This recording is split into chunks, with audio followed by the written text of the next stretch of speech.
Hi, welcome to Local Flavor. My name is Oystein Solberg, and we're standing here in a ginormous pile of deliciousness.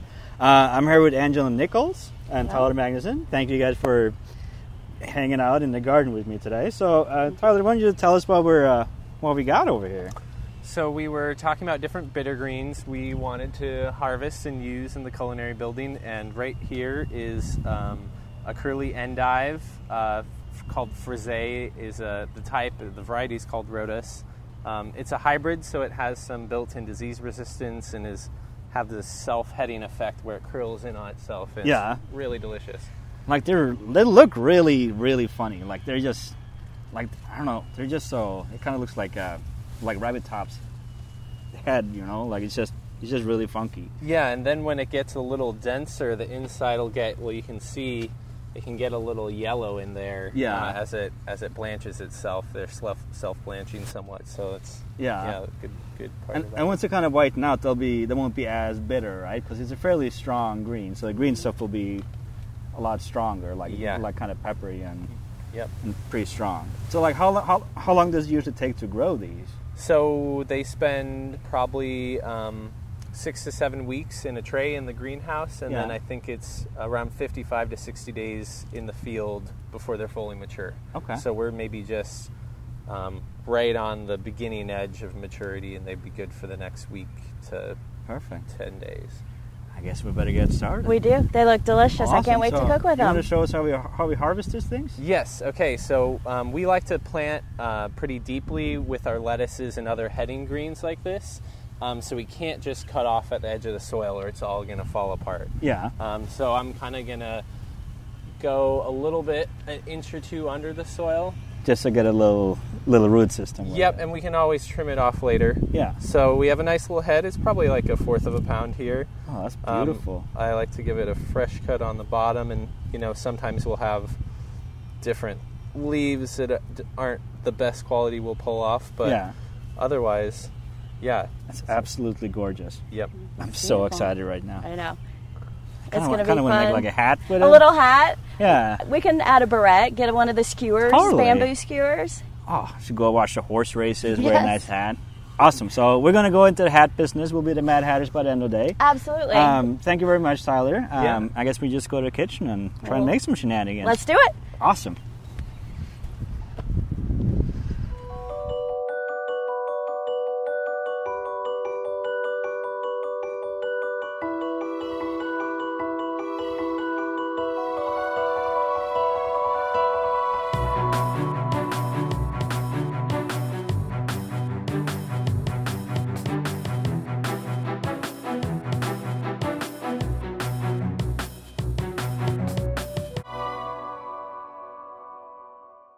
Hi, then we're back here again at the kitchen at the Institute for Culinary Arts. We've been digging in the garden all morning. We had a cup of coffee, and now we're ready to cook some stuff. So Tyler has, by the acts of pure magic and just the power of like bitter greens, turned into Michael Combs. Oh, well, thank you. Thanks for having me. This is like magic. This is like magic. Yeah, I wasn't able to join you guys out in the garden, but I heard you guys had some great conversation out there.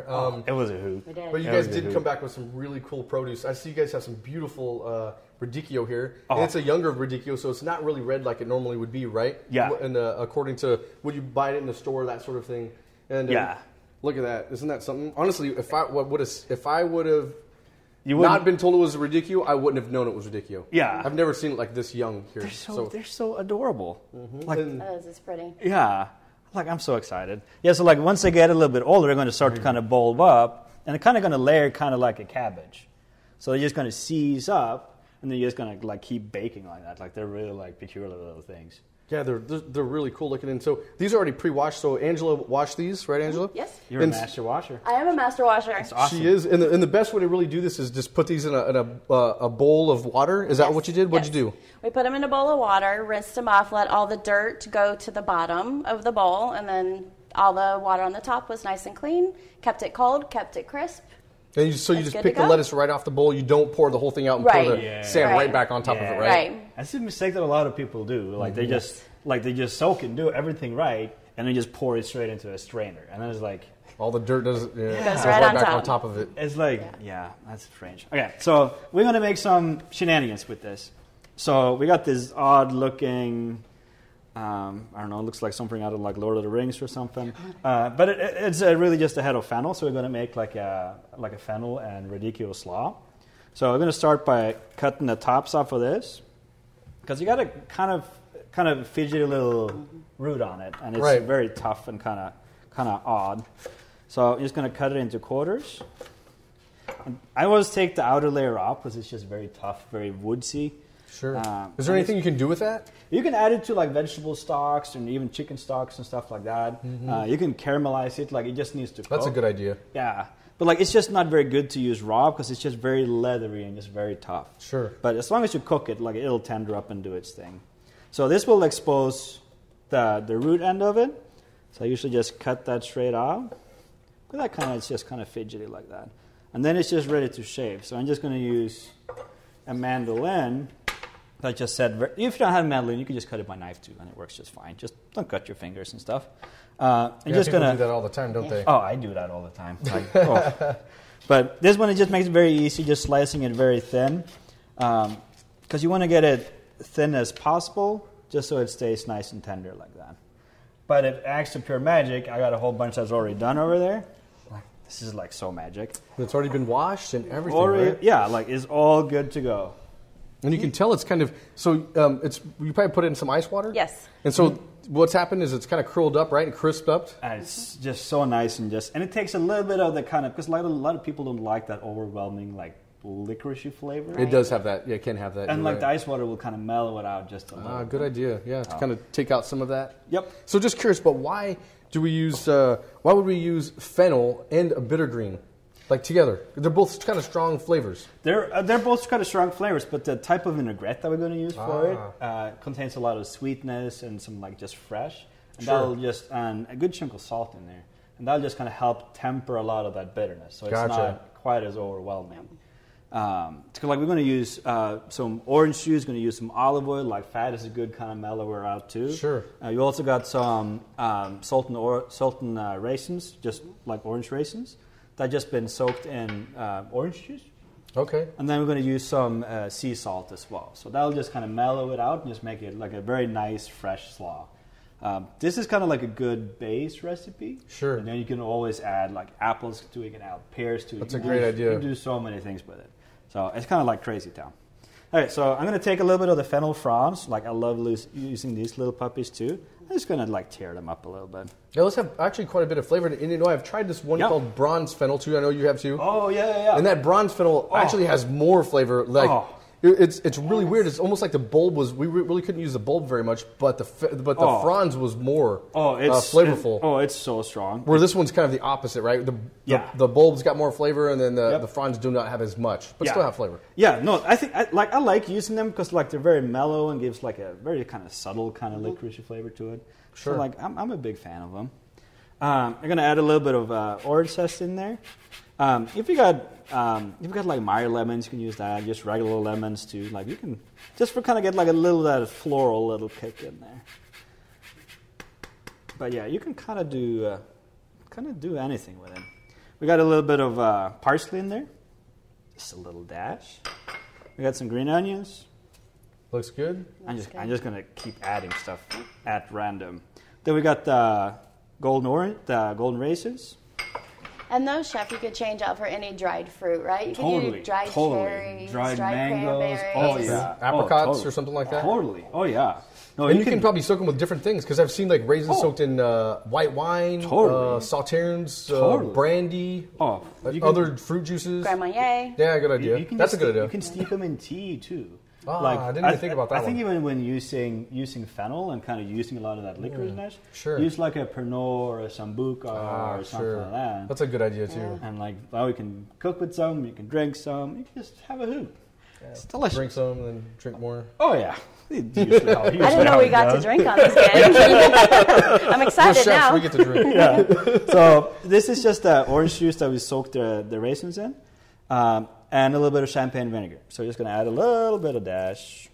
Yeah, we'll start with that. Because you got to factor in like the fennel and stuff is going to wilt down, going to release a lot of its moisture. So it's going to get a little bit more wet kind of as it sits too. I'm going to add a little bit of extra virgin olive oil. Just a little sprinkle. There you go. A little sprinkle dinkle. A little bit of fat in there. A little bit of sea salt. Love the salt. Oh, I love the salt so much. And yeah, so I noticed you have like a molten salt. Mm-hmm. Yes. So why molten salt as opposed to just a regular salt, like a regular side iodized salt, or that sort of thing? A molten salt will just have a lot less bitterness to it. Sure. Like it's... I love it, actually. It's great. Oh, yeah. It's just so mellow. Like a lot of... rather like iodized salts, it just got a lot of bitter and it just feels like wrong. It works fine. Like regular kosher salt works fine. Like if you're cooking with it, because it's not going to make that big of a difference. But like for like a salad where you're not going to cook it, like a molten you can make all the difference in the world. It won't have that high mineral taste to it. That mineral aftertaste. Sure. And you can kind of taste the flavor of the water where it was processed. Oh, sure. So this one I use here is like a Moldon salt, which is from, it's kind of like South England. Sure. And like the waters there are super cold year round, and it's just very, like right across the canal is Normandy basically. Gotcha. And like just their, like it's. They just have different minerals in their salts too. Because some will be close to like a more volcanic soils and stuff like that. True. So like there's so many different. And there's so like if you look at the. I don't know, we're spending a lot of time on salt here, but... I love salt. But if you look at this molten salt, like the way it crystallizes is completely different than you'd see in normal... They're almost, like if you get a full one, it looks like almost like a pyramid, doesn't it? Oh, yeah. And no salt crystal is ever going to be the same. It's kind of like the same with snowflakes. Exactly. Like they're very... This is one flake right there. Look how large that is. But like they're so tender, because you got some salts that are very tough. Like it kind of feels like you're chipping a tooth type thing. There are some of the gray salts are like that, I've noticed. Yes. But I like this one because it's just very tender and it dissolves very, very easily. So we're just taking all this radicchio now and just kind of tearing it in pieces and trying to avoid kind of the stems. They'll just be a little bit tougher. And it can be pretty bitter as well, huh? Yeah, but we just kind of tear it up. I think just very casual. And so I've heard also that it depends on the lettuce, though, but sometimes it's better to even just tear them because what they do is they tear around the cell walls and they last a little longer. They don't get as brown, right? Totally. If you're going to cut right through them, you'll cut right through those cells and they get exposed to the air and then you get oxidation. Yeah. So they'll get fidgety real fast. Right there. And if you want to grab that bowl over there. You bet. Like so, this is just a good, like a little side slaw. Serve this with like a roasted chicken or something like that. That's perfect, actually. Even with fish. Totally. Like you were talking about using Pernod as well. Totally. I think it would be perfect with fish or it would be grilled delicious. fish, things like that. Looks beautiful. Like so, just very, very, and like you can make the vinaigrette ahead of time and just mix it right before serving, and you're done. And you coated it very light. Like this very is light. not a heavy. No, like not heavy at all. Yeah, it's very like summer slaw. Like it's not something you would put with barbecue or anything like that. But like a light roasted chicken and stuff like it would be perfect. It's perfect, exactly. Perfect summer salad. Yeah, enough to balance out the bitterness of it, but not too much to drown it. Exactly. You can still taste the grains. You can wrap that in chicken skin and make like a little chicken skin. It'll be delicious. It smells wonderful too. Yeah, you can smell the orange. You can smell the fennel. Delicious. Good. Awesome. So we're gonna eat all of this. Yes. We'll be back here in a little bit, and then I think Michael got some more shenanigans to show us. Yeah, we got another salad coming up. Awesome. I'm so excited. So you guys stay tuned. We'll be back here in a little flash and a dash. Bye. Bye-bye.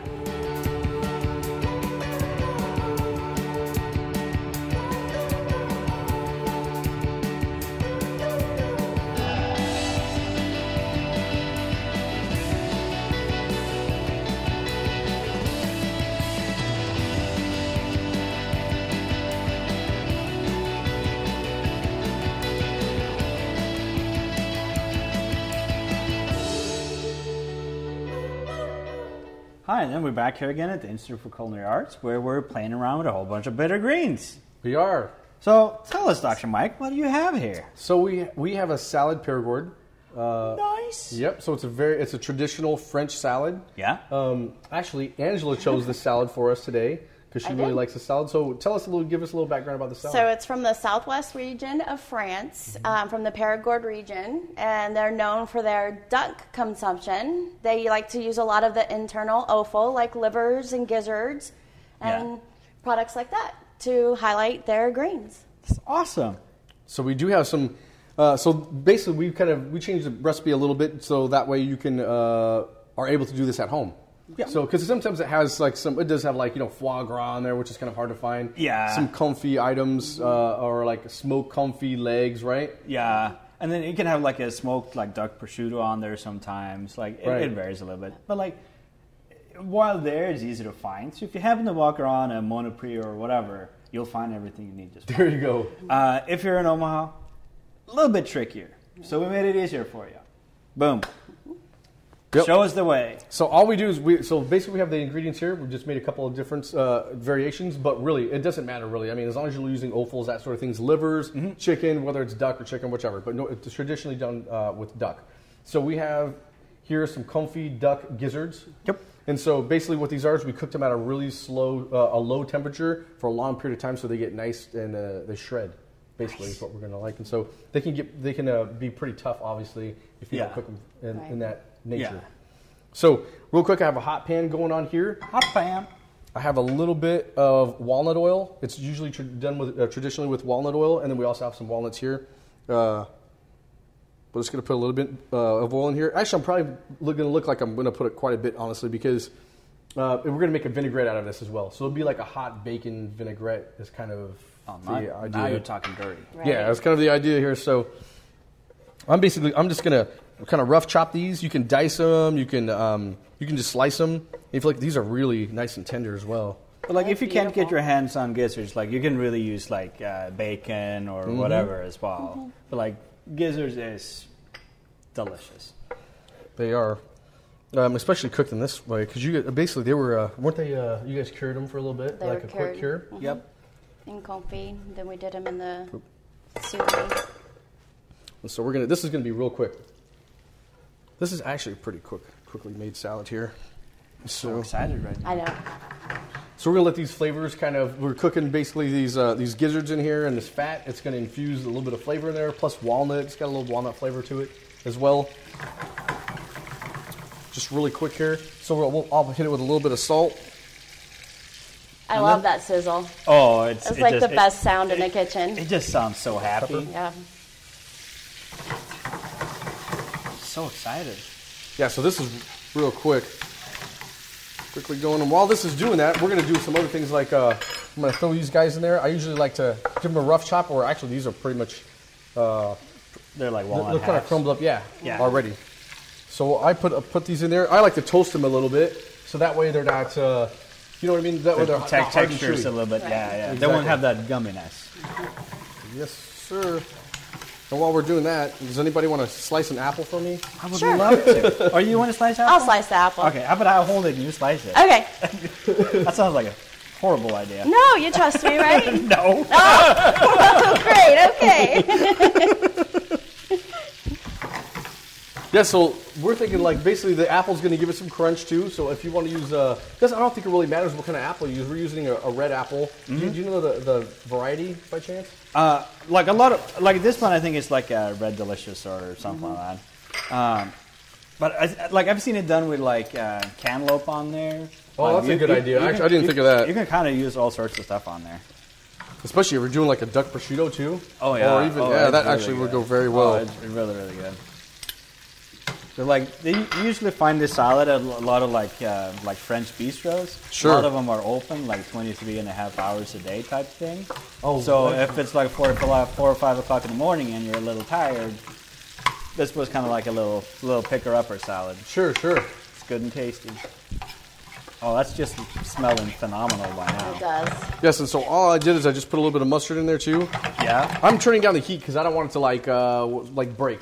Yeah. Yes. So I'm just kind of I'm just going to kind of put everything together here, and I'm going to add a little bit of this vinegar here that we have here. Perfect. And this is apple cider vinegar. Perfect.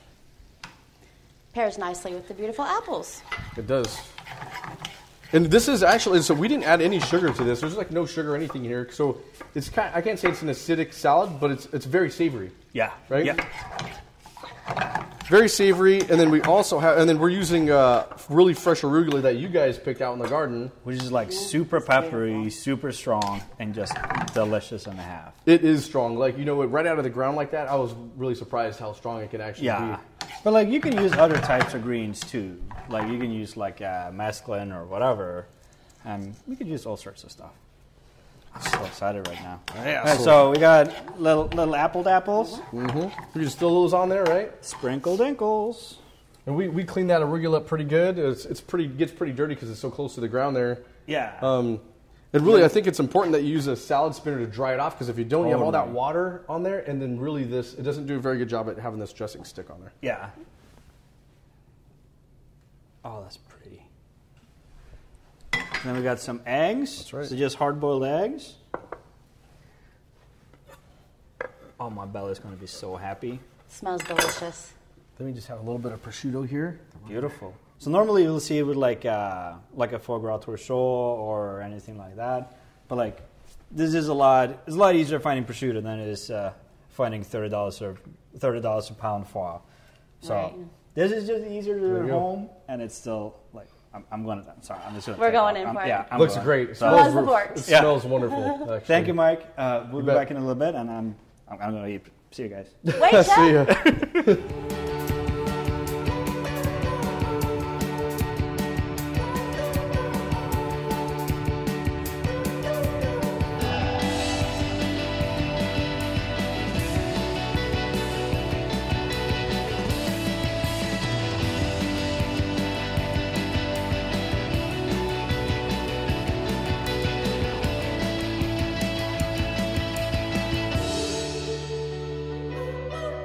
All right, then we're back here again, and Angela's going to show us some banging salad. Yes. Show us the way. Yes, chef. I'm so excited. So today we're going to do a frisee salad with a honey mustard vinaigrette. It has mint, frisee, sunflower seeds, dried fruit. The beauty of this salad is you can interchange it with whatever flavors you want. You can do any other kinds of dried fruit, any nuts. You can change out your vinegars or your oils as well. So what we're going to start with today is Chef is going to toast off my sunflower seeds for me. I'm toasted. Toasted. Awesome. And then we're going to combine the vinaigrette after we slice our frisee. So this is a pretty simple salad. It is a pretty simple salad. But like you can do it with different types of lettuces as well if you wanted to, right? Yes. It doesn't necessarily just have to be with the bitter greens. You can use arugula with it. You can use iceberg. Yeah. You can use romaine. Whatever lettuce you have on hand you want to use. Magic. So we're going to set this aside. So pretty quick. So we already washed this stuff. This is a little bit different since you can see the leaves are a lot different. I just keep it as a whole head and kind of dunk it and leave it there. But you can also chop that's it. Beautiful. And some people even clip with scissors, right? Yes. Yep. Actually, we do that a lot. We clip them with scissors and then we do the same thing, soak them in some cold water and take them off the top. It'll stay nice and crisp and vibrant for that. And it's a very sturdy it is. lettuce. Like it holds up really well. Yeah, look at that. It is very, you're right, it is very sturdy. All right, so we're going to go in with a little bit of our oil. And that's so what kind of oil you got there? Yeah. Extra virgin olive oil. Okay. We have some red wine vinegar. Awesome sauce. Some honey mustard. Not honey mustard. I'm sorry. That's what we're making, Chef. We're going in with some whole grain mustard. Awesome. We have to add the honey to it. This is right here. So you're kind of using the acidity of the mustard and then the sweetness of the honey to temper the bitterness of the green. Yes. Magical. All right. We have some fresh cut shallots. Yep, shallots always good. But like this vinaigrette, you can make it a day ahead and just have it ready, right? And then when you have people coming over, just kind of mix it all together and happy days. Well, it's pretty simple. It's already come together. You can kind of see how you just whisk it. Take a little salt in there. Little salt, little pepper. I figured I could do something. Be useful, Chef. Come on. Thank you. Because you kind of got two very strong emulsifiers in there. Both the honey and the mustard are going to help pull it together. Right. Yeah, because I noticed that too, because normally when we make vinaigrettes, we usually always whisk the oil in. But on this one, since we have emulsifiers on it, you really don't necessarily have to do that one, right? No. Because you got, you have the two emulsifiers. It's already come together. Yeah, look at that. It's nicely emulsified, so. Magic. I'm right. so excited. So what else you got in this thing? It's very, very simple. We're going to go ahead and go in with our mint. I psyched you out a little bit there with that frisee, didn't I? Yeah, you did. And just kind of tear it into Just tear pieces. the mint in here. Beautiful. Nice and aromatic, flavorful. This will definitely be different with the mint. Nice and fresh. Grab a little sprinkle. Balance out a little of the bitter. There you go. Yep, I think that's good. We're good. Kind of just So combine it. So this is kind of like a salad. It can either be a side salad to something else, or you can just kind of have it be a main salad too. Like you can just kind of bulk it up with all sorts of stuff in there. Right. Maybe. Absolutely. So I'm going to go in with my golden raisins. That goes along with that honey, that sweetness that you want to help balance out that bitter. Got a little texture too. Whisk it. Real nice. Like you Break can use like apricots, or you can use dates, or really any kind of like sweeter fruit, right? Absolutely. Cranberry would be pretty good too. It'll bring a little bit of that sharp tartness out. Yeah, that's a good idea. All right, so we're going to go in with our beautiful frisee. That is gorgeous looking. Just got it from the garden this morning. So excited. Nice and fresh. Nice and fresh. I'm feeling the pressure from toasting all these seeds. Go with this. Just toss it real quick. Yep, and it's important, I'd say all the time when you make salads, that you always have dry greens. Because, I mean, when they're wet, you ever have like that salad, but when you're done eating it, all the dressing's on the bottom? Oh, I drink it. Like, I don't want to lose it. Like, I totally drink it. And then, so that's normally what happens when it gets wet. But obviously, if it's nice and dry, it'll just hold on. Yeah. It'll hold on. Because if you got water on it, it's just going to create a barrier. I always so it's not going to stick. It's kind of like water is kind of like the Teflon of the greens type thing. Right. So like none of the vinaigrette will just actually do what it's there to do. Especially when you're dealing with bitter greens. Right. Oh yeah, that's very important. Like you're gonna have all sorts of bittery, spicy things on top, and then you got like this sweet deliciousness down on the bottom, and it's like, then you just don't like the salad, and then you get to the bottom, and then it's like maybe it's like dessert. Yeah, it's almost like a soup bowl. Can I order another salad that I have bread? Yeah. All right, Chef, you ready for those nuts? Let's just go straight in. Straight in. Yep, straight in. We're gonna mix it. I feel so accomplished now. Like I feel like I did something today. It's kind of fun having you guys work for me for once. Yeah. All right, so now we're just going to plate it up. That's beautiful. Go for it. So when you grab it on the top, a lot of it's going to be just a lot of the lettuce, like they were talking about earlier. And on the bottom is going to be all your beautiful. So if you go... Like all the solids. with that, and then you can get your nice bits. I see the way you're grabbing it, too. Like you're just kind of using your hand just as a scoop. As like a ball. You see a lot of people just try and like squeeze it, but like you're just very nice and gentle to it. Like Well, thank you. I think that's one of my like, I don't know, my odd pet peeve or whatever is just There you go. the lettuces just kind of get like scrunched up. Or Right. This is Nice so and fluffy. Looks good. So fluffy. I'm super excited. How'd I do? A plus. All A right. plus. You did great.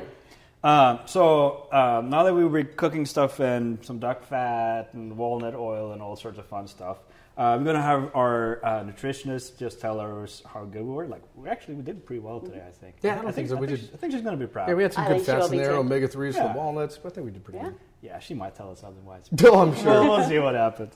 So thank you guys for watching. Thank you guys for dancing around. Thank you. It was fun. Yeah, it was good times. Like I love making salads. So be sure to check out our website for recipes, and you can see pictures of all these wonderful people. And just stay tuned for future episodes. So thank you guys for watching. You guys have a wonderful day.